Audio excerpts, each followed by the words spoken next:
Hello everyone, and today I'll be reading an Arlecchino Executioner by me, so let's get into it.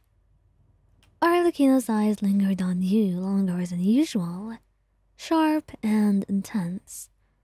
You had been talking with some of the merchants at the festival, nothing out of the ordinary.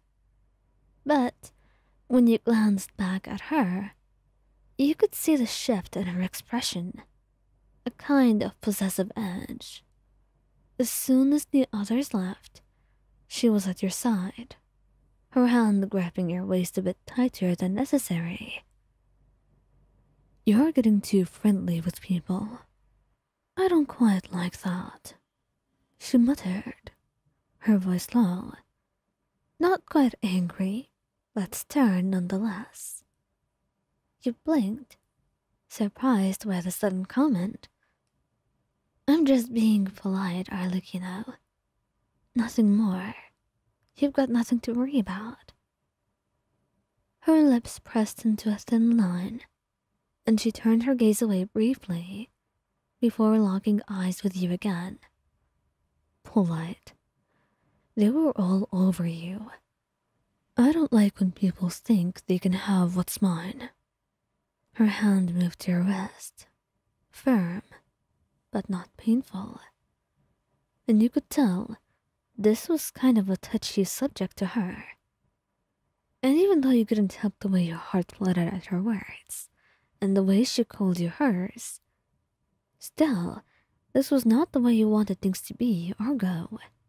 So you couldn't help but frown, pulling back slightly to create a bit of a distance between you. I'm not some object for you to claim, you know? Her grip loosened, just enough to let you pull away, but her gaze remained locked on you, her possessiveness still simmering underneath the surface. That is not what I meant, and you know that. You know I trust you, but people, they think they can get too close, and it bothers me. Is it not fair that I find that concerning? You sighed, your hand reaching out to touch her arm, trying to diffuse the tension. I know, but you don't have to worry about anyone else, Arlecchino. I'm with you. She exhaled slowly, her shoulders relaxing slightly, but the fierce protectiveness in her eyes did not fade.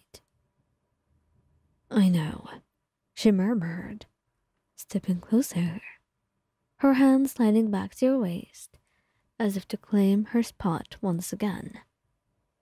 But I do not like sharing. You belong with me and no one else. Her lips twitched into a small smile at her words, even if they were wrapped in that signature possessiveness of hers. Well, you've got nothing to worry about. I'm yours, always, he whispered, leaning into her, your forehead brushing against hers. Her arms encircled you, pulling you flush against her, and you felt the tension in her body melt away. Good, because I'm not letting you go, she murmured, her lips brushing the top of your head.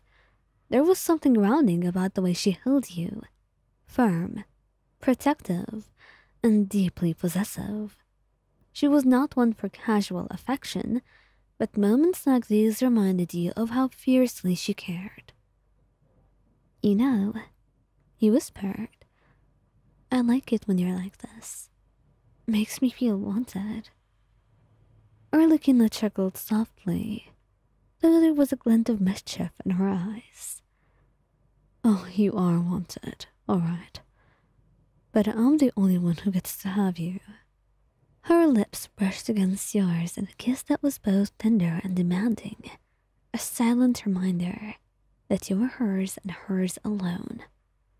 When she pulled back, her gaze had softened, though the possessiveness still lingered. Just don't make me fight for you, all right? She murmured, half teasing, but serious at the same time. You laughed softly, resting your head against her shoulder. I won't, but I do like knowing you'd fight for me. Arlequina smirked, her fingers gently tracing patterns on your back. I do a lot more than that for you, and you should know that by now. You smiled, feeling her hold tighten slightly, as if she needed to feel you close, to know you were hers and no one else's. It was in moments like these that you saw past her cold exterior. The way her possessiveness was not just about control, but about how deeply she valued you, and how much she feared losing you. You're not going to lose me to anyone, he whispered, as if sensing the unspoken thought. She pressed a soft kiss against your temple, a rare moment of vulnerability shining through her usual composed mask. I know. I just don't want to give anyone the chance to even try. You closed your eyes, feeling the steady rhythm of her heartbeat beneath your cheek. They won't, because I'm not going anywhere, and I won't let them. For a moment, the two of you stood in silence, wrapped in each other's warmth. You could feel her relax, the possessiveness that had flared up now, replaced with the quiet comfort of knowing you were by her side, that no one could even attempt to take you away. Despite her apparent confidence, she worried sometimes if she would be enough as a romantic partner, as she did not know much about romance or love, and had not really a lot of practice in her life. Her life was very different from the one that you led, but she was glad that you were able to love her as she is, and she knew that just for that, she'd be willing to do almost anything for you, and she'd give you all the love that she can. And as the night settled around you, you knew that with her, you were always where you were meant to be, safe, cherished, and fiercely loved.